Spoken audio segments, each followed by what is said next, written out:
Ողջունում ենք ձեզ այսօրվա ակտիվ, բարի գալուս։ Նախ նշեմ, որ ներկայացման համար աշխատել ենք շուրջ 4 ամիս, աշխատել ենք ինքնադիամորեն։ Շնորհավորական խոսքում նշեմ, որ շնորհակալություն ենք հայտնում նախ եւ առաջ Հայաստանում ֆրանսիական համալսարան գիմնազիամին, շնորհակալություն ենք հայտնում Alliance Française-ին, շնորհակալական խոսքում նաեւ անպայման պետք է նշենք դեսպանատանին, քանի որ քիչ հետո կտեսնենք նաեւ դեսպանատնից մասնակից։ Նշեմ, ինչպես գիտեք, ներկայացումը Ժան-Բատիստ Կոկլեն կամ ինքը Մոլիեր, երևակայական հիվանդ է։ Ասեմ, որ Մոլիերը մահացել է հենց նույն ներկայացման, վերանշան ներկայացման 4-րդ ներկայացման ժամանակ, որը որ այսօր կփոխվայելեք, վերջում հավելեմ, որ կամ բազում մոտեցումներ, բազում ներկայացումներ եւ այսօր կտեսնենք մեր ուրին մոտեցումը։ Bonjour à tous et à toutes, bonjour nos invités, bonjour chers lecteurs, chers professeurs, chers étudiants. Bienvenue au spectacle de Molière, Le Malade imaginaire. Nous sommes plus que contents de vous présenter après 4 mois de travail et après avoir beaucoup suivi pour ce travail parce qu'on a vraiment beaucoup investi. Je voudrais particulièrement remercier non seulement l'UFAR, mais l'ambassade française et l'Alliance française aussi parce que nous ont fait un grand aide à les acteurs et en général on a vraiment beaucoup été supportés par l'Alliance française, par l'UFAR et par l'ambassade française. J'espère que vous allez tous profiter de ce spectacle. Et voilà. Merci beaucoup.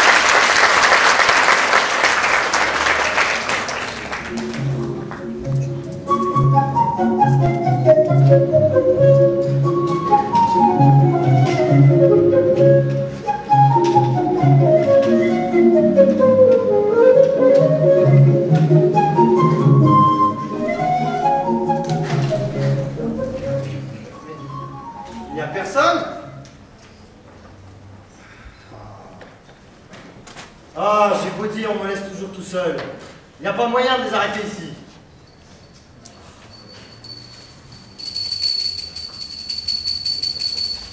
Ah, mais ils n'entendent point et ma sonnette ne fait pas assez de bruit. Point d'affaire.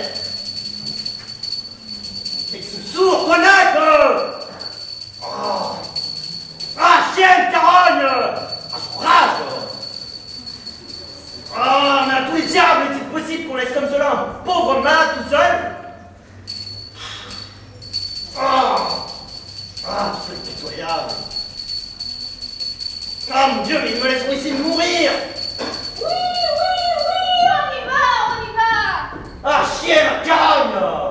Si on recevait de votre impatience, vous pressez si fort à la personne que je me suis donné grand coup de la tête contre la viande de voler. Un traître! Ah, il y a 1 heure! Tu m'as laissé! Mais t'es pas donc, coquine, que je te querelle!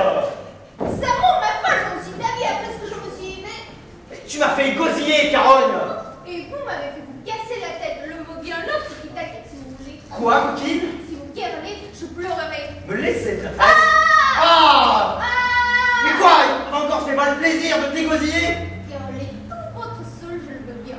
Tu m'empêches, chienne! On m'interrompt pas à tout coup! Si vous avez le plaisir de quereller, il faut bien que de mon côté, j'ai le plaisir de pleurer. Chacun le sien, ce n'est pas trop. Allons, il faut en passer par là. Bon, allez, porte-moi ceci, coquine. Ok.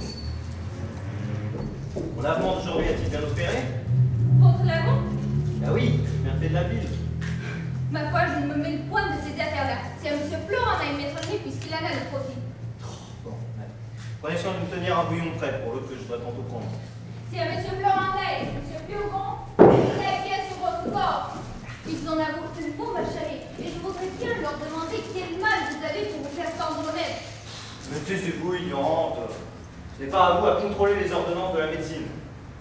Oui, il m'a fait rechercher ma fille Angélique. J'avais dire quelque chose. La voici qu'elle vient d'elle-même. Elle Ah. a terminé votre pensée.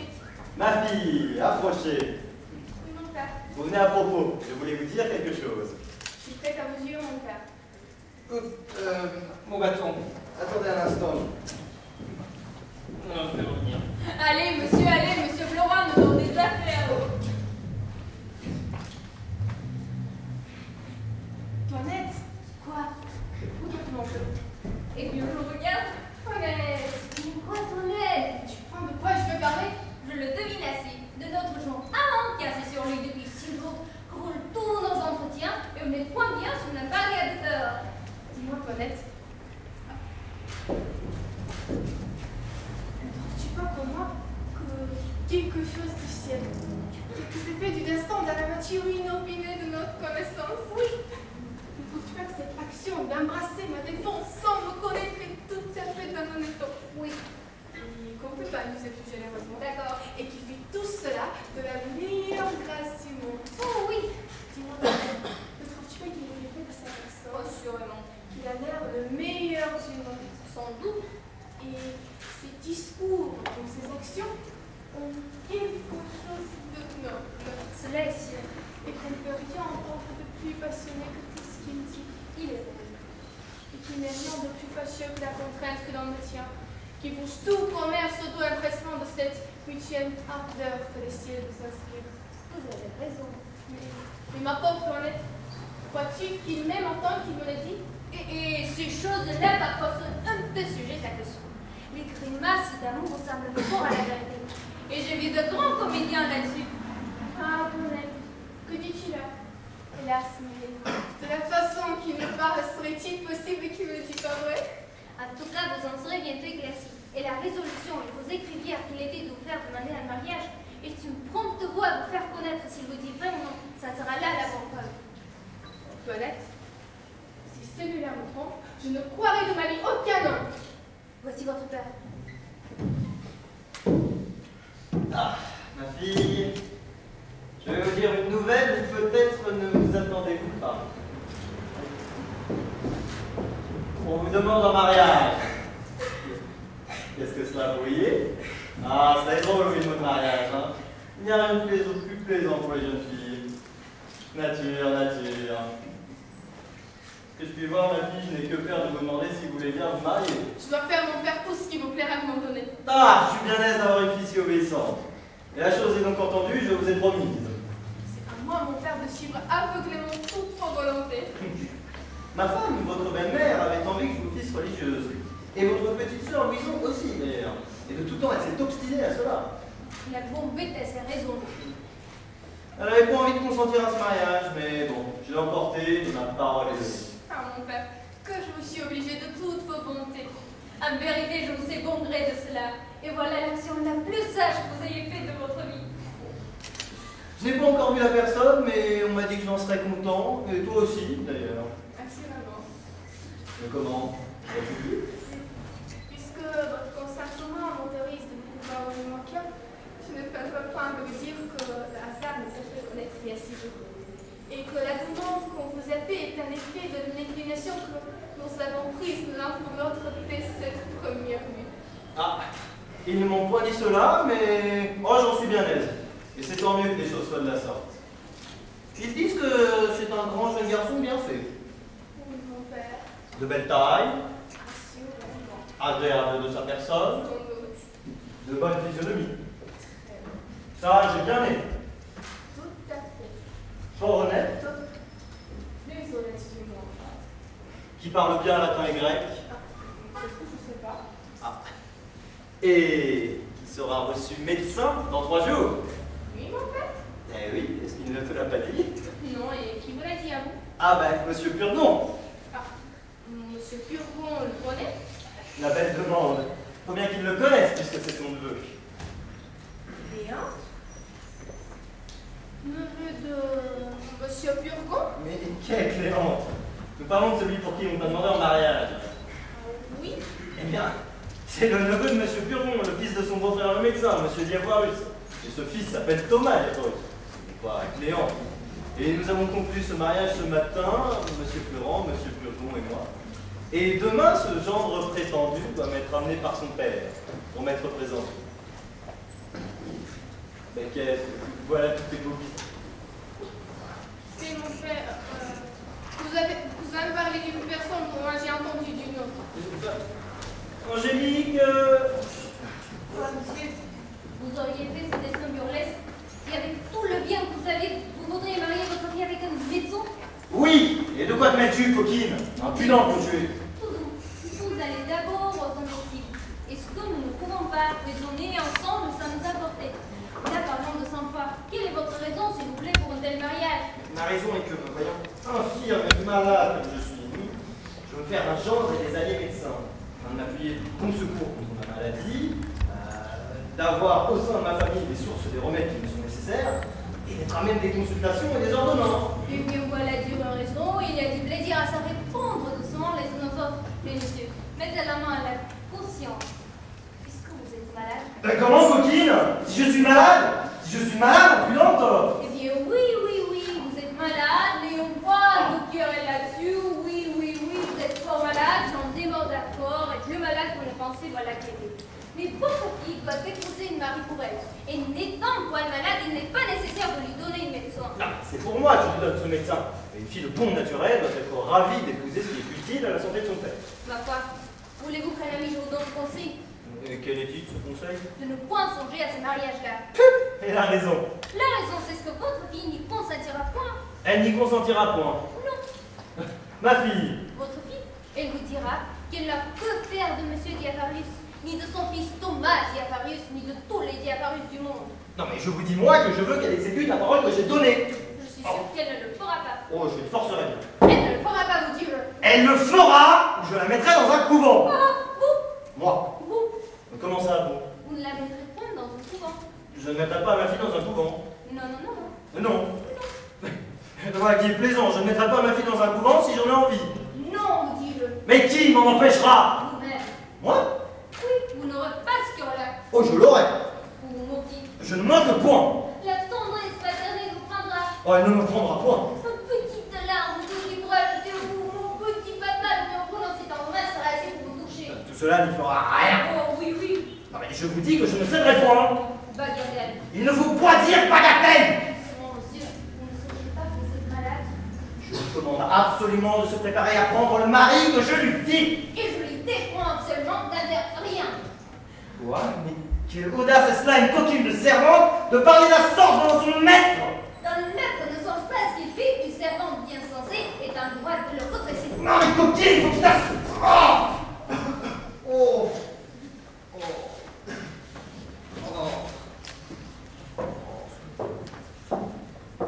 Ah, ma femme, approchez. Qu'avez-vous, vous malade? Oh, venez-vous-en ici, mon secours. Qu'est-ce qu'il y a donc il y a? Mamie, Mon ami. on vient de me mettre en colère, m'amour. Son ami. Comment donc, mon ami? Votre coquine de toilette est devenue plus insolente que jamais. Ne vous passionnez donc. Elle m'a fait enrager, mamie. Doucement, confiez. Elle a contrecarré 1 heure durant toutes les choses que je veux faire. Et elle a eu l'audace de me dire que je ne suis point malade. Oh, c'est une impertinence. Ah, vous savez ce qu'il en est, m'amour. Oui, mon cœur, relate-moi. Mamie, cette coquine-là me fera mourir. Et là. Elle est la cause de toute la bile que je fais. Ne vous fâchez point tant. Il y a je ne sais combien que je vous dis de me la chasser. Mon Dieu, mon fils, il n'y a point de serviteurs et de servantes qui n'aient leur défaut. On les contraint parfois de souffrir leur mauvaise qualité à cause des bons. Celle-ci est adroite, soigneuse, diligente et surtout fidèle. Et vous savez que maintenant il faut de grandes précautions pour les gens que l'on prend. Oh là, toilette! Madame? Toilette. Pourquoi donc est-ce que vous mettez mon mari encore là? Moi, madame, hélas, je ne sais pas ce que vous voulez dire. Et je ne sais qu'à vous plaire à monsieur en toute chose. Quoi, traîtresse? Il vous a dit qu'il voulait donner sa vie à un mariage au fils de monsieur Diapharius. Je lui ai répondu que je trouvais le parti avantageux pour elle, mais que je croyais qu'il ferait mieux de la mettre dans un couvent. Oui, d'accord, madame, cela, et je trouve qu'elle a raison. Mais vous la croyez, m'amour? Mais c'est une scélérate, elle m'a dit sans raison. Bon, je prends mon ami, là, remettez. Écoutez, toilette, si vous fâchez jamais mon mari, je vous mettrai dehors. Ça, donnez-moi son main de fouet là et des oreillers. La commode aussi. Vous voilà, je sais pas comment, enfoncez bien votre bonnet jusque sur vos oreilles. Il n'y a rien qui a le temps de prendre l'air par les oreilles.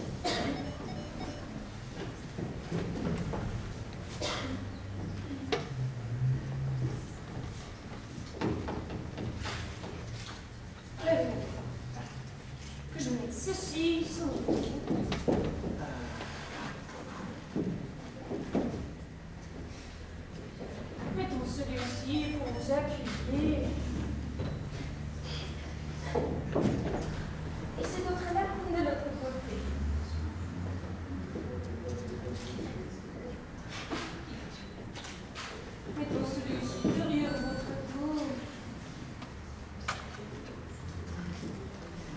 Et cet autre-là, soutenir.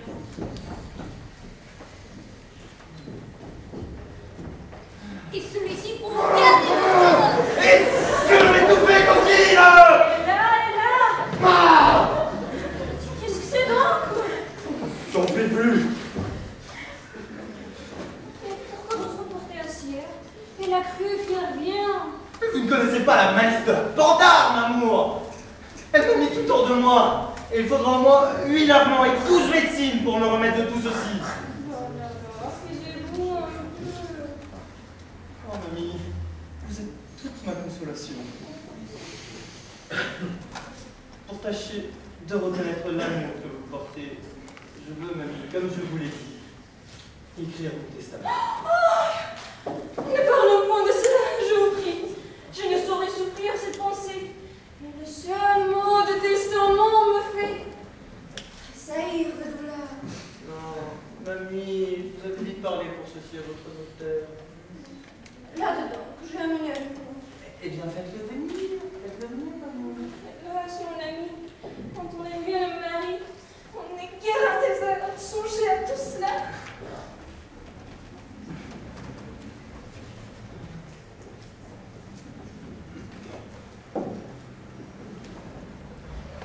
Ah, approchez, monsieur Bonnefoy, approchez. Prenez un siège, s'il vous plaît. Ma femme m'a dit, monsieur, que vous étiez fort habile homme et tout à fait de ses amis. Et je l'ai chargé de vous parler pour un testament que je vais faire. Je ne suis pas capable de ces choses-là. Et il m'a, monsieur, expliqué vos intentions dans le dessin dont vous êtes pour elle, et j'ai à vous dire là-dessus que vous ne sauriez rien donner à votre femme par votre testament. Mais pourquoi? La coutume résiste. Si vous étiez un pays du droit, qu'est-ce que cela se pourrait faire? Mais à Paris est un pays coutumier, au moins dans le repas, c'est ce qui ne se peut, et la disposition sera nulle. Tout l'avantage qu'une femme conjointe par mariage peut faire l'un à l'autre, c'est de donner mutuelle entre lui.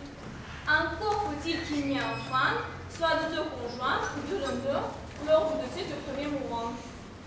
Voilà une coutume bien impertinente. Qu'un mari ne puisse rien laisser à une femme dont il est tendrement aimé et qui a pour lui tant de soins. J'aurais envie de consulter mon avocat pour voir comment je pourrais faire. Ah! Ce n'est point à des avocats qu'il faut aller. Il y a raison d'ordinaire sévère et s'imaginer que c'est un grand crime que de disposer en faute de la loi. Ce sont des gens de difficulté qui sont ignorants de tout de la conscience. Par contre, il y a d'autres personnes à consulter qui sont bien plus accommodantes et qui ont des expédients pour passer doucement par-dessus la loi et rendre juste ce qui n'a pas permis. Qui savent aplanir les difficultés d'une affaire et trouver du moyen d'éluder la coutume par quelques avantages directs. Sans cela, ou en servant tous les jours, il faut de la facilité dans les choses. Autrement, nous ne ferions rien et nous ne donnerons un sort de notre métier. Ah, ma femme m'avait bien dit, monsieur, que vous étiez fort habile et fort honnête homme. Alors comment puis-je faire, s'il vous plaît, pour lui léguer mon bien et en frustrer mes enfants? Comment vous pouvez faire? Vous pouvez choisir un ami intime de votre femme auquel vous donnerez un bon fonds par votre testament tout ce que vous pouvez. Et cet ami lui rendra tout.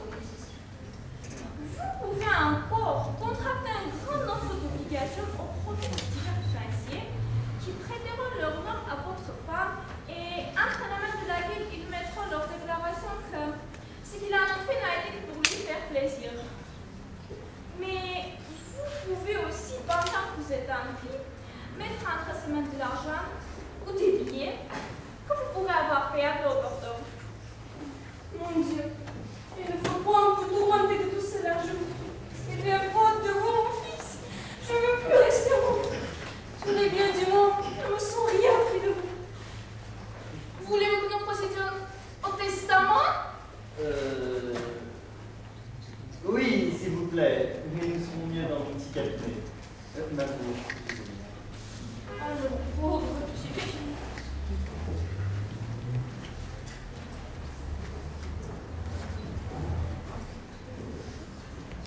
Thank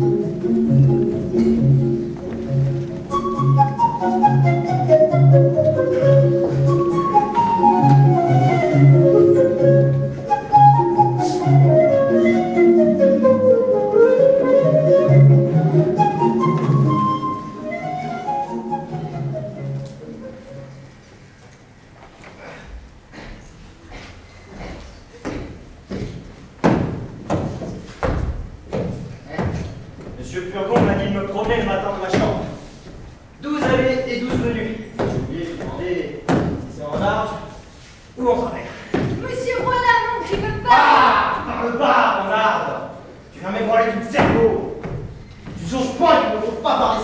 malade. Je voulais vous dire, monsieur. Parle pas, te dis-je. Hein? Qu'est-ce que tu dis? Je dis que voilà l'homme qui veut parler à vous. Très bien, dis-donc.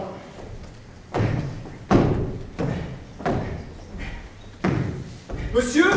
Ne parlez pas si haut de peur d'ébranler le cerveau de monsieur. Monsieur, je suis ravi de vous trouver debout et de voir que vous vous portez mieux. Comment qu'il se porte mieux, cela est faux, monsieur se porte toujours mal. J'ai lui dire que monsieur était mieux et je lui trouve bon visage. Qu'est-ce que vous voulez dire avec votre bon visage, monsieur? La pauvre mauvais, ce sont des impertinents qui vous ont dit qu'il était mieux. Il ne s'est jamais si mal porté. Elle a raison. Il mange, dort, mange et boit comme les autres. Mais cela n'empêche pas qu'il ne soit fort malade. Cela est vrai. Monsieur, j'en suis au désespoir. Je viens de la part du maître à chevet de mademoiselle votre fille. Il s'est vu obligé d'aller à la campagne pour quelques jours. Et comme son ami intime, il manque à sa place pour lui continuer ses leçons. De peur qu'en les interrompant, elle devant oublier ce qu'elle sait déjà. Très bien. Faites appeler Angélique. Mais je crois, monsieur, qu'il sera mieux de mener monsieur à sa chambre. Non, non. Faites-la venir.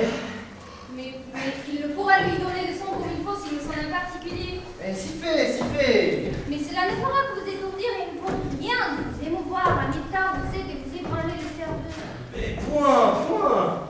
J'aime la musique et je serais bien aise de... Ah, la voici. Bon, allez vous en voir, vous aussi, ma femme est habillée. Ma fille, approchez. Votre maître de musique est allé au chant, et voilà une personne qui l'envoie à sa place pour vous montrer. Mais qu'est-ce que vous vient cette surprise? C'est... Quoi qui vous émeut de la sorte? C'est mon père, une aventure surprenante qui se rencontre ici. Et comment? J'ai songé pendant toute la nuit. J'étais dans le plus grand embarras du monde et une personne fait tout à fait comme monsieur s'est présenté à moi et à qui j'ai demandé secours et qui m'est venu tirer de la veine où j'étais. Et ma surprise a été grande de voir une mains l'animaliste que j'avais dans ma tête pendant toute la nuit. Ce n'est pas être malheureux que d'occuper votre pensée. Soit en dormant, soit en veillant. Mon bonheur serait grand sans doute si vous étiez dans quelque peine, que vous me jugessiez digne de vous tirer. Il y a rien de plus Ah, monsieur, je suis conformément et je dédie de tout ce que je disais hier. Voici monsieur Diapharis le père et monsieur Diapharis le fils qui vient vous rendre visite. Quand vous serez engendré, vous allez voir le garçon le mieux fait du monde et le plus spirituel. Il a dit que de mots qui m'ont ravi. Il va être charmé de lui.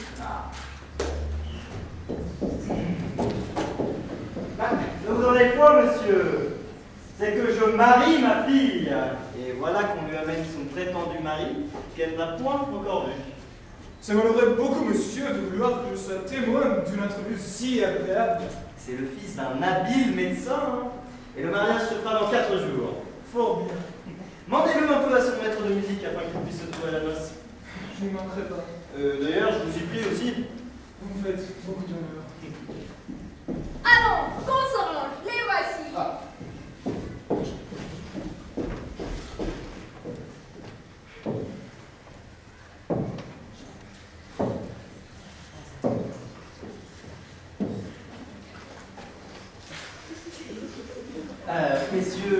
Monsieur Purdon m'a défendu de découvrir ma tête. Vous êtes du métier, vous savez les conséquences. Nous sommes dans toutes nos visites pour porter secours aux malades, et non pour leur porter de l'incommodité. Allons Thomas, avancez, faites un compliment. N'est-ce pas votre père qui convient de commencer? Oui. Monsieur, je viens saluer, reconnaître, gérer et révérer en vous un second père, mais un second père auquel choisir, que je me trouve plus redevable qu'au premier. Le premier m'a engendré, mais vous m'avez choisi. Il m'a reçu par nécessité, mais vous m'avez accepté par grâce. Ce que je tiens de lui est un ouvrage de son corps, mais ce que je tiens de vous est un ouvrage de votre volonté.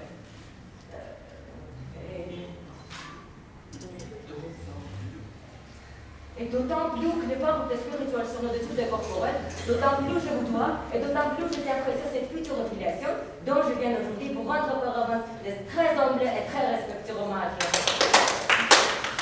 Les collèges me l'ont sorti alors. C'est la divinité, mon père. Au guillemets. Allons, saluez, monsieur. Serais-je? Faites ça deux ans, mon fils. Madame, c'est avec justice que le ciel vous a concédé le nom de belle-mère, puisqu'il envoie. C'est pas ma femme, c'est ma fille qui me parlait. Et donc, est-elle? Qui donc? Votre femme? Elle va venir, mais... Monsieur, Oui. ce n'est pas parce que je suis son père, mais je puis dire que je suis sujet d'être content de lui. Et que tu saurais le voir en partant d'un garçon qui n'a point de méchanceté. Il n'a jamais eu l'imagination bien vive, ce fort d'esprit qu'on remarque dans quelques-uns. Mais c'est par là que j'ai toujours bien avocat de sa judiciaire, dans l'état requis pour l'exercice de notre art.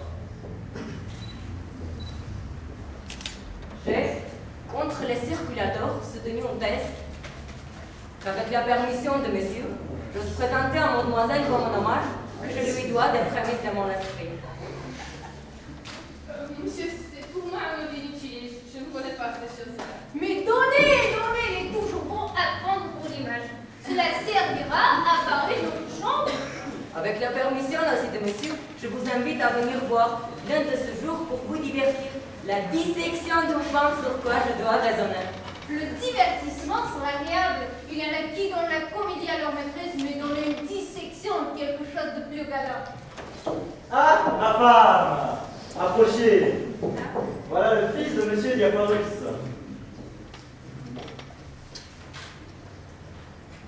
Madame, c'est avec justice que le ciel vous a concédé le nom de belle-mère, que l'on voit sur votre visage. Je suis ravie d'être venue ici avec vous, pour avoir l'honneur de vous voir. Puisque l'on voit sur votre visage, puisque l'on voit, madame, vous m'avez interrompu dans le milieu de ma période et cela m'a troublé la mémoire. Thomas, quand ça passe la parole à toi. Mamie, j'aurais aimé que vous eussiez été ici tantôt. Que n'avez-vous pas manqué? Allons, ma fille. Prenez la main de monsieur et lui donnez votre foi comme à votre mari.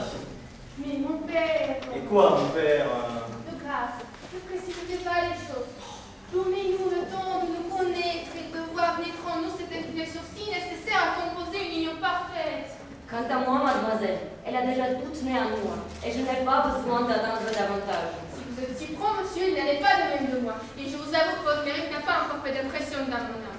Oh, très bien, très bien. Tout cela aura tout le temps de se faire quand vous serez mariés ensemble. Mais mon père, donnez-moi du temps, je vous prie. Le mariage est une chaîne où l'on ne doit jamais soumettre un cœur par force. Et si monsieur est honnête homme, il ne doit point vouloir accepter une personne qui est à lui par contrainte. Nego consequentia, mademoiselle. Et je puis être honnête homme et vouloir bien vous accepter de main de monsieur votre père. C'est un méchant moyen de se faire aimer de quelqu'un que de lui faire violence. Nous disons des anciens, mademoiselle, que leur coutume était d'enlever, par force de la maison des pères, les filles qu'on menait mariées, enfin qu'il ne semblait pas que ce fût de leur consentement qu'elles convolaient dans les bras de l'homme. Les anciens, monsieur, sont les anciens. Nous sommes les gens de maintenant. Si un mariage nous plaît, nous savons fort bien y aller sans qu'on nous y traîne. Donnez-vous patience, monsieur. Si vous m'aimez, vous devez vouloir tout ce que je veux. Oui, mademoiselle, jusqu'aux intérêts de mon amour exclusivement. La grande marque d'amour, c'est d'être soumise aux volontés de celle qu'on aime. Distinguons, mademoiselle, dans ce qui ne regarde point sa possession concédo, mais dans ce qui la regarde, négo. Vous avez beau raisonner, monsieur est prévenu du collège et il vous donnera toujours votre reste. Mais pourquoi tant résister, refuser la gloire d'être attaché au corps de la faculté? Peut-être quelle combination en tête? Si je l'avais, madame, elle serait telle que la raison et l'honnêteté pourraient me la permettre. Si j'étais que de vous, mon fils, je ne la forcerais pas de se marier. Et je sais bien ce que je ferais. Je sais bien, madame, ce que vous voulez dire. Et les bontés que vous avez pour moi. Mais peut-être vos conseils ne seront pas assez heureux pour être exécutés. C'est que les filles bien sages et bien honnêtes comme vous se moquent d'être obéissantes et soumises aux volontés de leur part. Cela était bon autrefois. Le devoir d'une fille a des bornes, madame. Et les lois et la raison ne l'étant point, toutes sortes de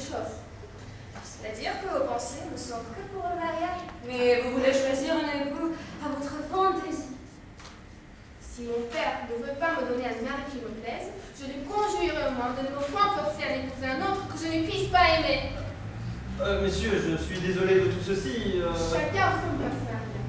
Pour moi, qui ne veut un mari que pour l'aimer véritablement et qui prétend faire tout l'attachement de sa vie, oui, je vous avoue que j'y cherche quelques précautions.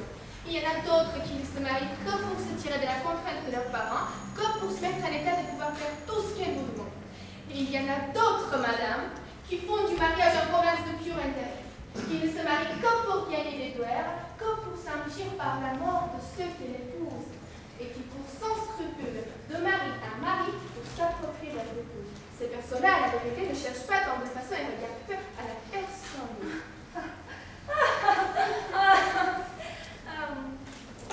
Je vous trouve aujourd'hui bien raisonnable. Mais je voudrais bien savoir ce que vous voulez dire par là. Moi, madame, que voudrais-je dire que ce que je dis? Vous êtes si sotte, mamie, qu'on ne saurait plus s'offrir. Vous voudrez bien, madame, m'obliger à vous répondre à toutes ces impertinences. Mais je vous avertis que vous n'aurez pas cet avantage. Il n'y a rien d'égal à votre insolence. Non, madame, vous avez menti. Et vous avez un ridicule orgueil, une impertinente présomption qui fait hausser les épaules à tout le monde. Tout cela, madame, ne servira de rien. Je serai sage à mon tour. Et pour vous ôter l'espérance de pouvoir réussir dans tout ce que vous voulez, je vais monter de l'autre. Enfin, Angélique Mon mari, Monsieur!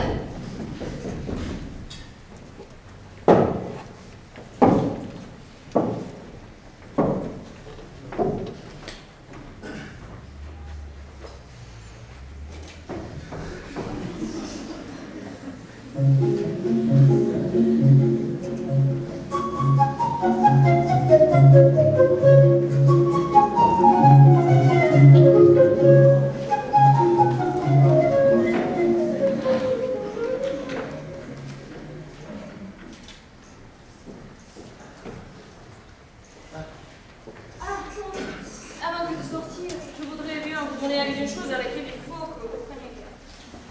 En passant par devant la chambre d'Angélique, j'ai vu un jeune homme avec qui se saurait d'abord qu'il m'a vu. Un jeune homme avec ma fille? Ah oui, et votre petite fille Louison était avec eux, qui pourra vous en dire des nouvelles. Ah, ça, l'effronté. Ah, je ne m'étonne plus de sa résistance, hein. Louison! Louison! Louison! Oui, mon papa. Venez ça, avancez là. Regardez-moi. Quoi? Là. Quoi, mon papa? N'avez-vous rien à me dire? Je vous dirai si vous voulez pour vous désigner le comte Botin, ou bien la page du Courbeau et du Renard, comme un de Pépot. Ce n'est pas là ce que je vous demande. Quoi donc? Ah, vous savez bien ce que je veux dire. Pardonnez-moi, mon papa. Est-ce là comme vous m'obéissez? Quoi? Ne vous ai-je pas recommandé de me venir dire d'abord tout ce que vous voyez? Oui, mon papa. L'avez-vous fait? Oui, mon papa, je me suis venu dire tout ce que j'ai vu. Et n'avez-vous rien vu aujourd'hui? Non, papa. Non. Non. Assurément. Assurément. Ah ça, j'aimerais vous faire voir quelque chose, moi. Ah! Petit masque! Vous dites pas que vous avez vu un homme dans la chambre de votre sœur? Mon papa! Ah, cela vous apprendra à mentir. Pardonnez-moi, mon papa, c'est que ma sœur m'avait dit de ne pas vous le dire, mais je m'en vais vous dire tout. Non, il faut d'abord que vous ayez fouet pour avoir menti. Puis après, nous verrons au reste. Au nom de Dieu, mon papa, ne me donnez pas le fouet. Ah, vous l'aurez. Mon pauvre papa, que je n'aimais pas. Allons. Ah, mon papa! Attendez, vous m'avez blessé. Je suis mort! Louison, allons. C'est cela. Louison? Ah, mon Dieu. Louison! Mon Dieu. Misérable. Qu'ai-je fait? Ma pauvre fille est morte. Chienne verte! Merde. Ma pauvre petite fille. Ma pauvre petite Louison.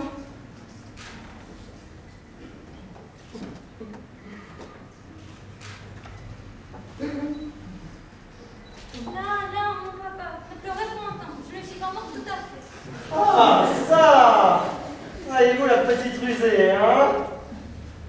Je vous pardonne pour cette fois-ci, Oui, mon papa. pourvu que vous me disiez bien tout. Mais mon papa, ne dites pas à ma soeur que je vous l'ai dit. Non, Mais prenez bien garde au moins, car voilà un petit doigt qui sait tout et qui me dira si vous mentez. C'est mon papa qui est venu en jeune homme dans la chambre de ma soeur quand j'y étais. C'est bien. Je lui ai demandé ce qu'il demandait. Et il m'a dit qu'il était son maître à chanter. Ah, on va la faire. Bon, eh bien.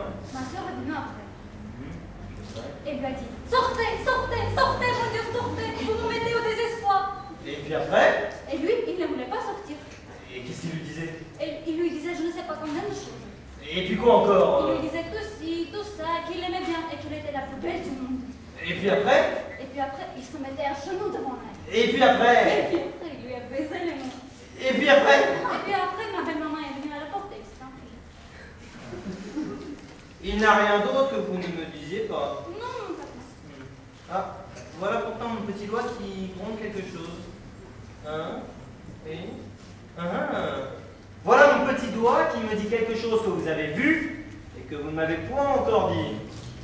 Mon papa, votre petit doigt m'interroge. Prenez garde. Non, mon papa, il marche, je vous assure. Bien. Allez, allez-vous-en. Et prenez bien garde à tout, moi. Il n'y a plus d'enfants. Je n'ai pas seulement le loisir de songer à ma maladie. En vérité, oh, j'en puis plus.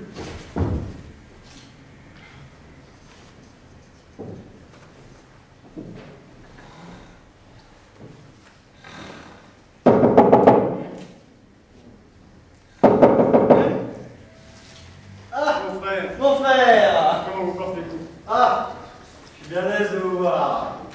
Si vous saviez. Vous voulez bien que je vous demande avant toute chose de ne pas vous échauffer l'esprit dans notre conversation? Voilà qui est fait. De répondre sans nul aigreur aux choses que je pourrais vous dire. Oui. Et de raisonner ensemble sur les affaires dont nous avons à parler avec un esprit détaché de toute passion. Mon Dieu, oui, mais voilà bien du frère plus. D'où vient, mon frère, ayant le bien que vous avez, et en enfant qu'une fille, car nous n'avons pas la vie, d'où vient, dis-je, que vous parliez de la mettre dans un couvent? D'où vient, mon frère, que je suis libre dans ma famille de faire ce que bon me semble? Votre femme ne manque pas de vous conseiller de vous défaire ainsi de vos deux filles. Et je ne doute pas que par un esprit de charité, elle ne fera ni que voir toutes les bonnes religieuses. Ah, ça, nous y voici, hein. La pauvre femme est en jeu. C'est elle qui fait tout le mal. Tout le monde lui en veut. Non, mon frère, laissons-la là. C'est une femme qui a les meilleures intentions du monde pour votre famille et qui est détachée de toutes sortes d'intérêts. Elle a pour vous une tendresse merveilleuse et elle a pour vos enfants une affection et une bonté qui n'est pas concevable. Cela est certain. Ouais. Mais n'en parlons point et revenons à votre.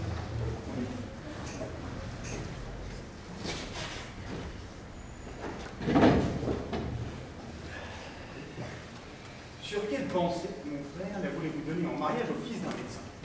Sur la pensée, mon frère, de me donner un gendre tel qu'il me faut. Ce n'est point là, mon frère, le fait de votre fille. Il se présente un parti plus sortable pour elle. Oui, non, mais celui-là, mon frère, est plus sortable pour moi. Mais le mari qu'elle doit prendre, doit-il être mon frère ou pour elle ou pour vous? Il doit être et pour moi et pour elle. Et je veux mettre dans ma famille les gens dont j'ai besoin. Par cette raison-là, si votre petite était grande, vous la donneriez en mariage au fils d'un apothicaire? Pourquoi non? Non, mais est-il possible que vous serez toujours embelliné de vos apothicaires et de vos médecins et que vous vouliez être malade en dépit des gens et de la nature? Et comment l'entendez-vous, mon frère? J'entends, mon frère, que je ne vois point d'homme qui soit moins malade que vous et que je ne demanderai point une meilleure constitution que la vôtre. Une grande marque que vous vous portez bien et que vous avez un corps parfaitement bien composé, c'est qu'avec tous les soins que vous avez, vous n'avez pu parvenir à gâter encore la bonté de votre tempérament et que vous n'êtes pas crevé de toutes les médecines qu'on vous a fait prendre. Non mais savez-vous, mon frère, que c'est justement cela qui me concerne?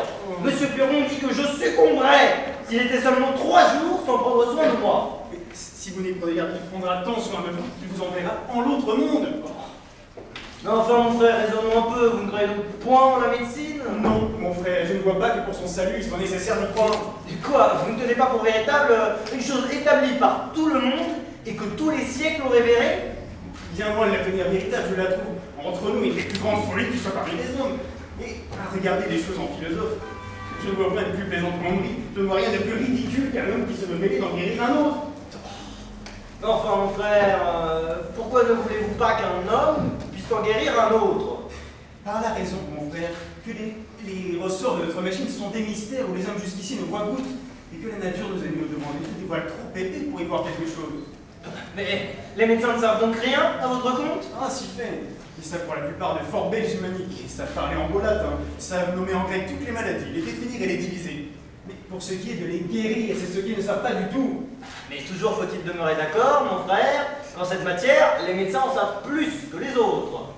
Ils savent, mon frère, ce que je vous ai dit et qui ne guérit pas de grand-chose. Toute l'excellence de leur art consiste en un pompeux galimatière, en un spécieux babil qui vous donne des mots pour des raisons et des promesses pour des effets.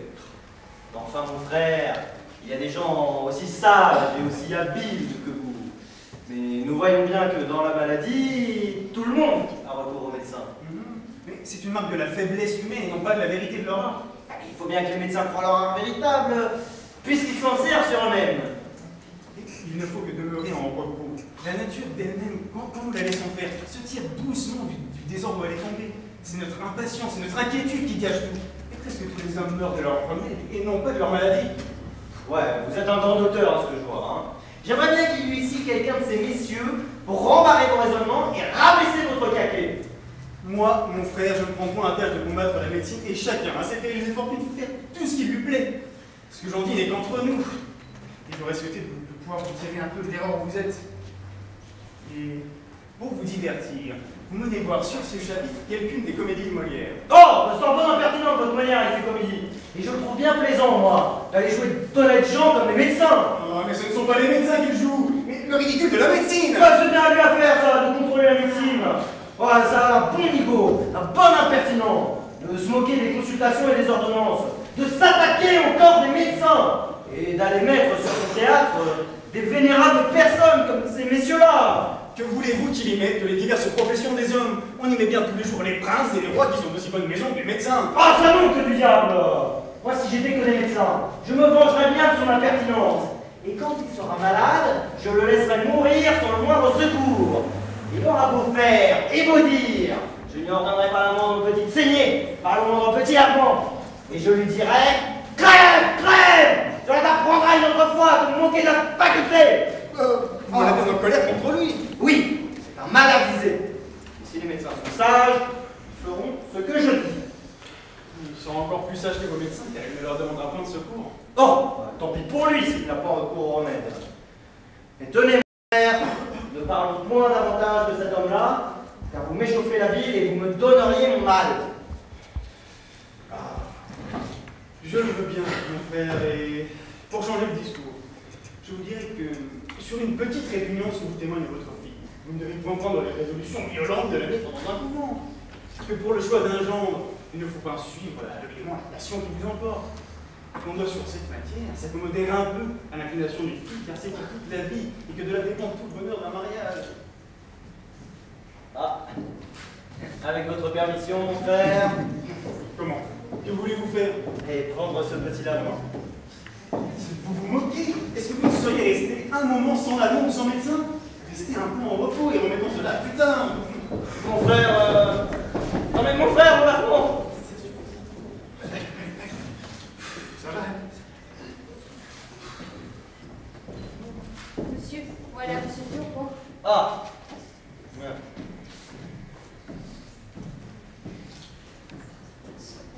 Je viens d'apprendre là-bas à la porte de jolies nouvelles. Qu'on se moque ici de mes ordonnances et qu'on avait refus de prendre le remède que j'avais prescrit. Monsieur, ce n'est pas... Voilà une merdiesse bien grande, une étrange rébellion de m'apprendre son médecin. Ce n'est épouvantable. Un glistère que j'avais pris plaisir à composer moi-même. Mais ce n'est pas moi. Porté formé dans toutes les règles de l'art. Et qui devait faire dans les entrailles un effet merveilleux. Mais mon frère... Le renvoyer avec mépris. C'est lui. C'est une action exorbitante. Un attentat énorme contre la médecine. Mais il est cause. Un crime de lèse-faculté qui ne se peut assainir. Vous avez raison. Je vous déclare que je romps commerce avec vous. Que je viens plus d'alliance avec vous, faudrait dire, et que pour finir toute liaison avec vous, voilà la donation que je peux faire à mon neveu en faveur de mariage. Non. Mais c'est mon frère qui a fait tout le mal. Méprisez-moi, Clister. Faites-le venir, je m'en réprends. Je vous avais dit les affaires enfin qu'il faut peur. Ne le merde pas. J'allais nettoyer votre corps et évacuer entièrement la mauvaise humeur. Mon frère. Je ne voulais plus qu'une dizaine de médecins pour vider le fond du sac. Il est indigne de mon soin. Et puisque vous n'avez pas voulu guérir par ma main, Mais ce n'est pas ma faute. puisque vous êtes soustrait de l'obéissance que l'on doit à son médecin, Non. Puisque vous êtes donc le rebelle honnête que je vous ordonnais, Point du tout. j'ai à vous dire que je vous abandonne à votre mauvaise constitution, à l'intempérie de vos entrailles, à la corruption de votre sang, à la traite de votre ville, à la pégrance de votre mort. Ah, c'est pas bien fait. Et je veux qu'avant qu'il soit 4 jours, vous deveniez dans un état incurable. Miséricorde. Vous deveniez dans la pralémepsie. Monsieur Burgon. De la pralémepsie dans la dyspepsie. Monsieur Burgon. De la dyspepsie dans l'anorexie. Monsieur Burgon. De la dyspepsie dans la lianterie. Monsieur De Burgon. la lianterie dans la dysenterie. Monsieur De Burgon. la dysenterie dans la dysenterie. Monsieur Burgon.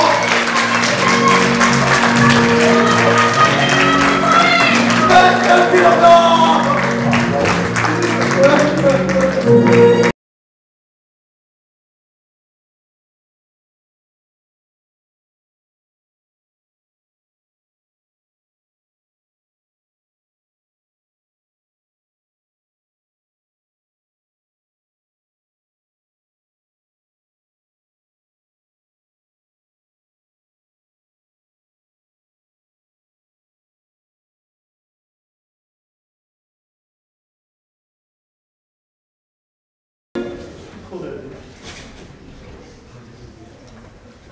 Monsieur, voilà un médecin qui demande à vous voir. Un médecin? Mais quel est-il? Médecin de la médecine. Non mais je te demande qui il est. Je ne le connais pas, mais il me ressemble comme Naruto. Et si je n'étais sûre que ma mère était honnête femme, je dirais que ce serait quelque petit frère qu'elle m'aurait donné depuis le trépas de mon père. Mais fais-le venir, fais-le venir. Vous êtes servi à la souris. Un médecin vous quitte et un autre se présente. Oh vous, j'ai bien peur que vous soyez encore cause de quelque malheur. Ah, encore vous en revenez toujours là. Mais enfin mon frère, c'est que j'ai sur le cœur là, toutes ces maladies-là que je ne connais point,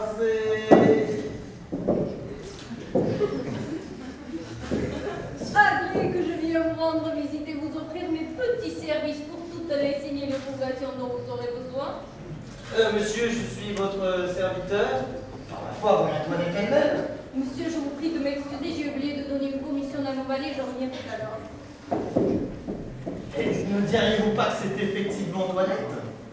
Il est vrai que la ressemblance est tout à fait grande. Mais ce n'est pas la première fois qu'on a vu de ces sortes de choses. Et les histoires ne sont pleines que de ces jeux de la nature.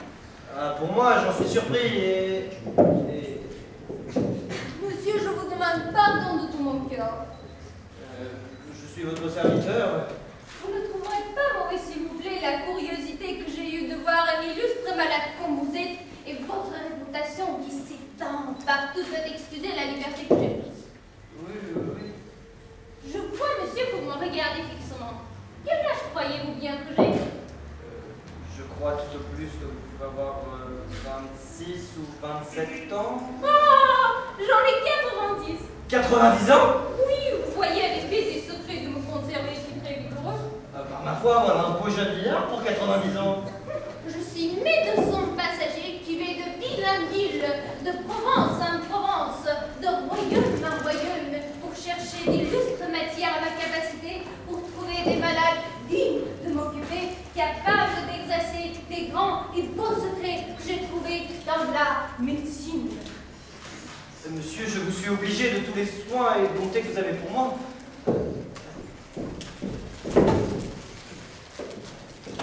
Donnez-moi votre pouls. Allons donc. Que l'on batte comme il faut. Ah, je vous ferai violer comme vous devez. Ah, ce coup-là, quel impertinent. Je vois, monsieur, que vous ne me connaissez pas encore. Qui est votre médecin? Monsieur Purgon. Monsieur Purgon? Monsieur Purgon, monsieur Purgon, monsieur Purgon. Cet homme-là n'est pas naître sur mes tablettes entre les grands médecins. De quoi dit-il que vous êtes malade? Il dit que c'est du foie. Oh, D'autres disent que c'est de la race. ce sont tous des ignorants. Oh. C'est du poumon que vous êtes malade. Du poumon? Oui. Que sentez-vous? Je sens de temps en temps des douleurs à la tête. Justement, le poumon. Ah, j'ai parfois des maux du cœur. Le poumon. Il me semble quelquefois que j'ai comme un voile devant les yeux. Le poumon. Et je sens quelquefois des lassitudes par tous les membres. Le poumon. Et parfois, il me prend des douleurs dans le ventre, comme si c'était des coliques. Le poumon. Vous avez appétit à ce que vous mangez? Oui, monsieur. Le poumon. Vous aimez avoir un peu de ventre?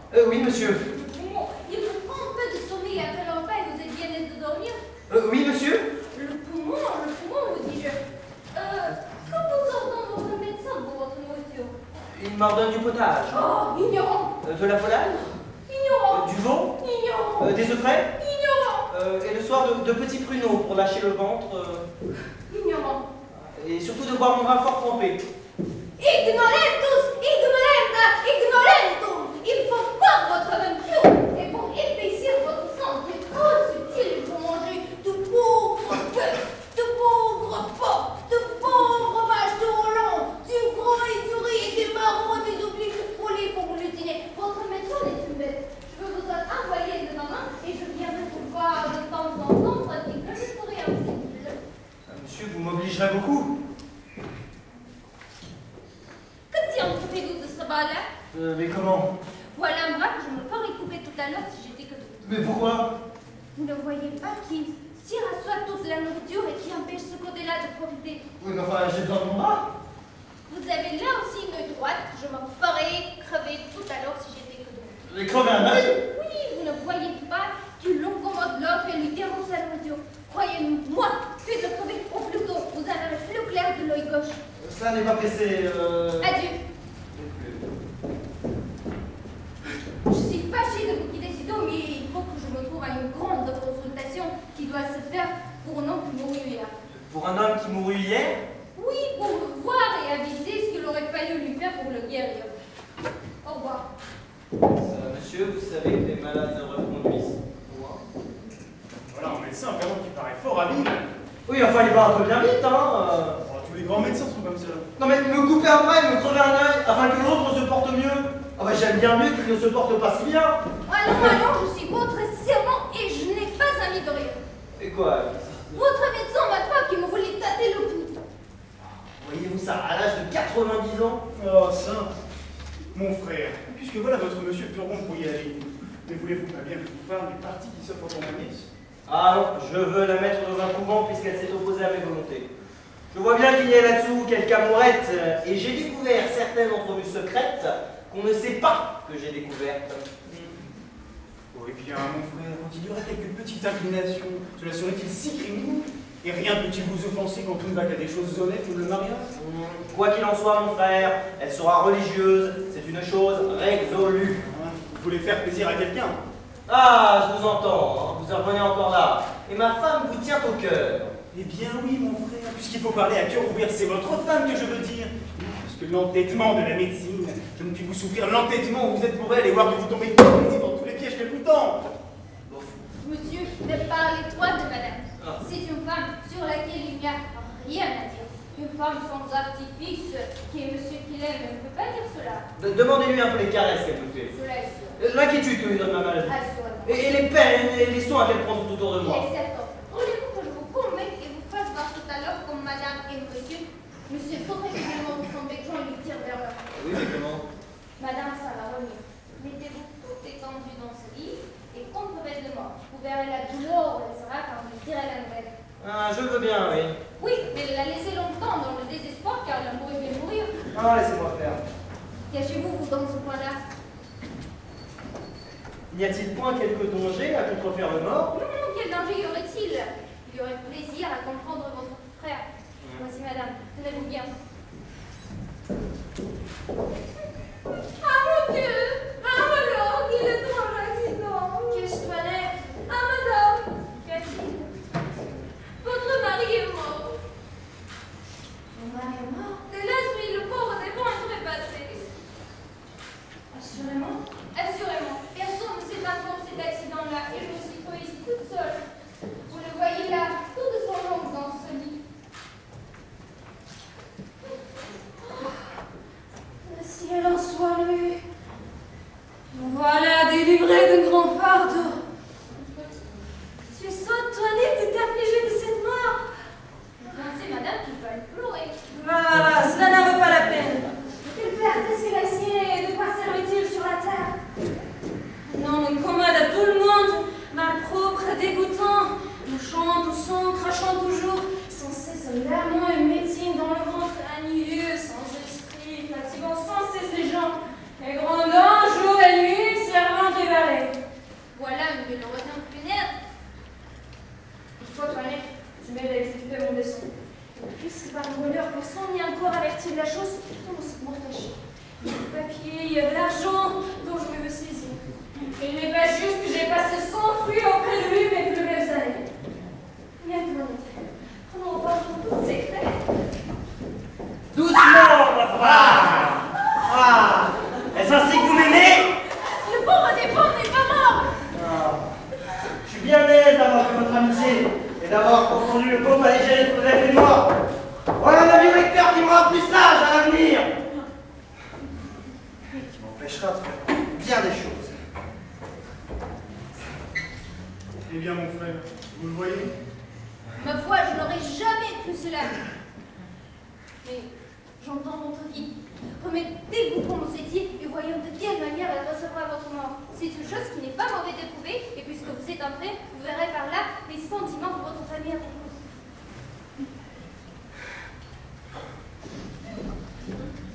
Ah, fâcheuse aventure, malheureuse journée. As-tu vu, Annette?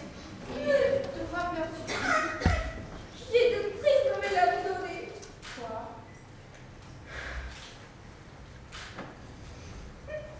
Votre père est mort. Mon père est mort, Annette? Oui, il vient de mourir tout à l'heure, d'une faiblesse qui lui a pris. Vous le voyez, toute son ombre dans ce lit.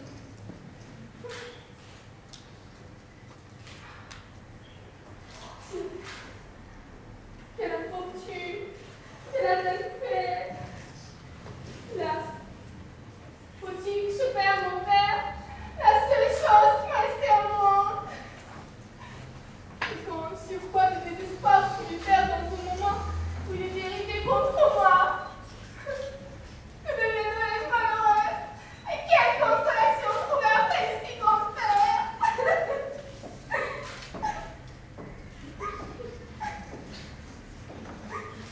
Qu'avez-vous donc, Madame Angélique, et quel malheur pleurez-vous? Hélas, je pleure tout ce que dans ma vie je pouvais perdre de plus cher et de plus précieux. Je pleure la mort de mon père. Ciel, quel accident, quel coup inopiné. Hélas, après la demande que j'avais conjuré votre oncle de lui faire pour moi, je venais me présenter à lui et tâcher, par mes respects et par mes prières, de disposer son cœur à vous accorder à mes vœux. Cléant, ne parlons plus de rien. Laissons là toutes les pensées du mariage. Après la mort de mon père, je ne veux plus être du monde et j'y renonce pour jamais.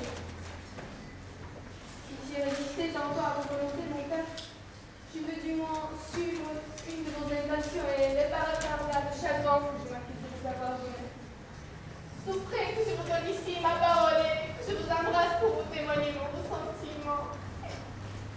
Ah, ma fille! Allons, n'ayez pas peur. Je ne suis pas tout à fait mort. Venez.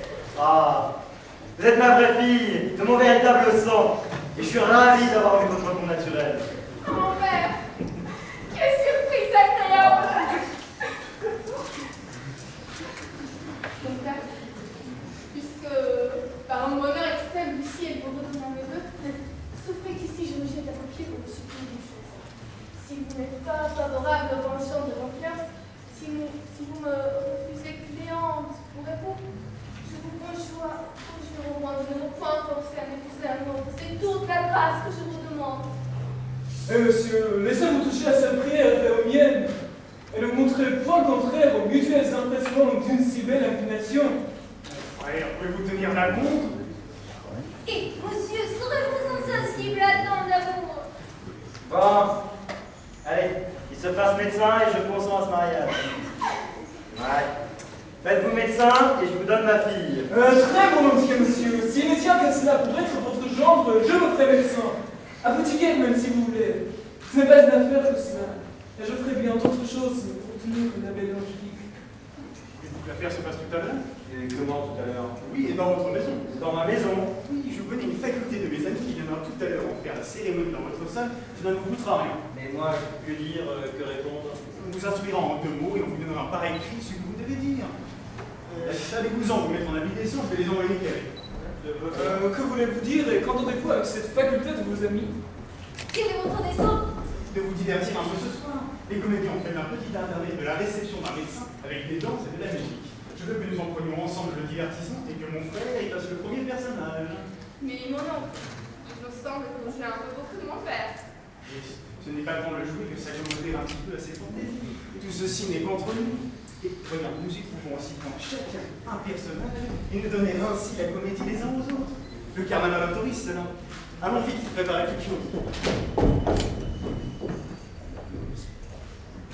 Et consentez-vous?